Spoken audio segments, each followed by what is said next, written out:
നല്ലൊരു ചിക്കൻ മസാലയുടെ റെസിപ്പി പറയാമല്ലേ. അപ്പോൾ 1/2 കിലോ ചിക്കനാണ് ഞാനിവിടെ എടുത്തിരിക്കുന്നത്. അതിലേക്ക് കാശ്മീരി മുളക് പൊടി, മഞ്ഞൾപ്പൊടി, ഉപ്പ് ഇത്രയും നന്നായി തേച്ച് പിടിപ്പിച്ച് അരമണിക്കൂർ അതൊന്ന് റെസ്റ്റ് ചെയ്യാൻ വെക്കാമല്ലേ.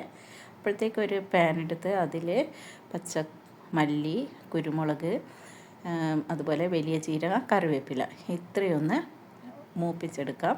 കരിഞ്ഞു പോവാതെ നോക്കണേ. അത് എന്നിട്ടൊന്ന് ക്രഷ് ചെയ്തെടുക്കാം. വേറൊരു പാത്രത്തിൽ വെളിച്ചെണ്ണ ഒഴിച്ച് കടുക് പൊട്ടിച്ചതിന് ശേഷം ഇഞ്ചി, വെളുത്തുള്ളി, പച്ചമുളക്, കറിവേപ്പില ഇത്രയൊന്ന് മൂപ്പിച്ചെടുക്കാം.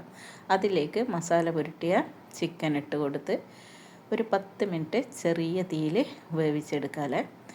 അതിനുശേഷം അതിലേക്ക് ഒരു ഉരുളക്കിഴങ്ങ് വേവിച്ചതും ക്രഷ് ചെയ്ത മസാലയും ചില്ലി ഫ്ലേക്സ്, അതുപോലെ തന്നെ ഇത്തിരി ബിരിയാണി മസാല, ഒരു 2 സവാള നീളത്തിലരിഞ്ഞത് ഇത്രയും ചേർത്ത് നന്നായി ഒന്ന് ചേർത്ത് കൊടുക്കുക. വീണ്ടും ചെറിയ തീയിൽ ഇത് വേവിച്ചെടുക്കുക.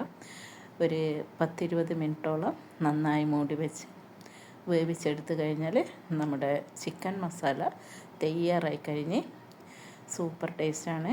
എല്ലാവരും ഇതൊന്ന് ട്രൈ ചെയ്ത് നോക്കണം. തീർച്ചയായിട്ടും ഇഷ്ടപ്പെടും. അതുപോലെ വീഡിയോ ഇഷ്ടമായാൽ ലൈക്ക് ചെയ്യാനും ഷെയർ ചെയ്യാനും സബ്സ്ക്രൈബ് ചെയ്യാനും മറക്കരുതേ. Thank you.